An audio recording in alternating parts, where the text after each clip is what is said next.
Be ready, start. The division bench of the High Court vide its order dated 7th October 2002 allowed the appeal of the state government and dismissed the suit of the appellant firm and also directed that the decretal amount deposited by the state government and as permitted to be withdrawn by the firm should be refunded within a period of 4 months from the date of the judgment stop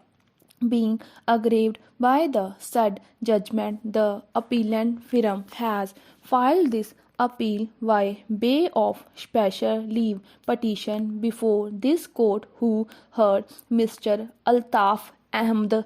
learned senior counsel for the appellant, and Miss Madhavi Diwan, learned counsel for the respondent stop. Though the trial court, after accepting the claim of the plaintiff, granted a decree to the extent of rupees 2,027,000 with proportionate costs and interest at the rate 6% per annum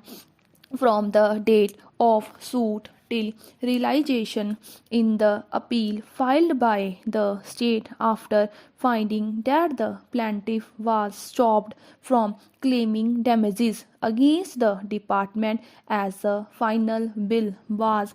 accepted. The High Court allowed the appeal of the state and dismissed the suit of the plaintiff stop. The High Court non-suited the plaintiff mainly on the ground of clauses 8 and 10 of the agreement and of the fact that the final bill was accepted by the plaintiff under protest stop. In view of the same, it is relevant to refer clauses 8 and 10 of the agreement, which are as follows. Clause 8. No payment shall be made for any work estimated to cost less than rupees 1,000 till after the whole of the said work shall have been completed and a certificate of completion given stop. But in the case of work estimated to cost more than rupees 1,000, the contractor shall, on submitting a monthly bill, therefore be entitled to receive payment proportionate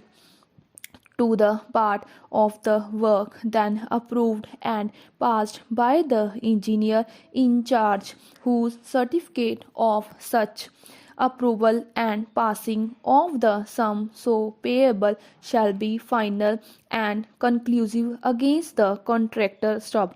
All such intermediate payments shall be regarded as payments by way of advance against the final payments only and not as payments for work actually done and completed, and shall not preclude the engineer in charge from inquiring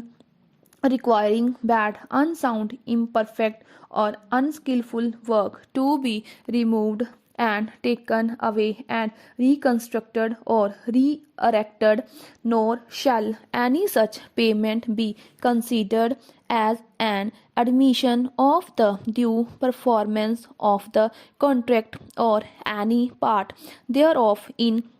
any respect of the occurring of any claim, nor shall it conclude, determine, or effect any way of the powers of the engineer in charge as to the final settlement and adjustments of the accounts of otherwise or in any order way vary or effect the contract stop. The final bills shall be submitted by the contractor within 1 month of the date fixed for the completion of the work. Otherwise, the engineer in charge certificate of the measurement and of the total amount payable for the work shall be final and binding on all parties.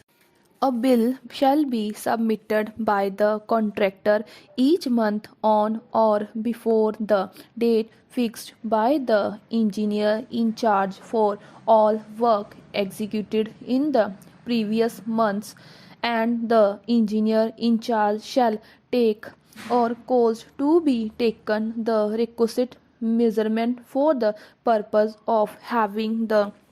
same verified, and the claim so far as it is admissible shall be adjusted if possible within 10 days from the presentation of the bill. If the contractor does not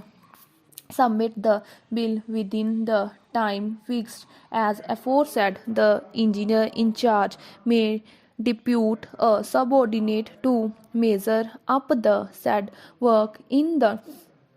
presence of the contractor or his duly authorized agent, whose counter signature to the measurement list shall be sufficient warrant, and the engineer in charge may prepare a bill from such list which shall be binding on the contractor in all respects. Stop. It is the said of the state and accepted by the High Court that the plaintiff firm has not fully complied with clauses 8 and 10 of the agreement. Stop. It is also their stand that their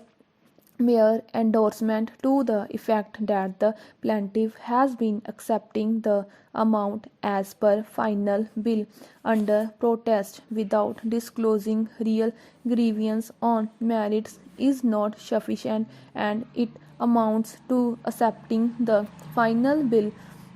without any valid objection and grievance on merits by the plaintiff. The High Court has also accepted the claim of the state that by the conduct of the plaintiff in accepting the final bill, the department has made full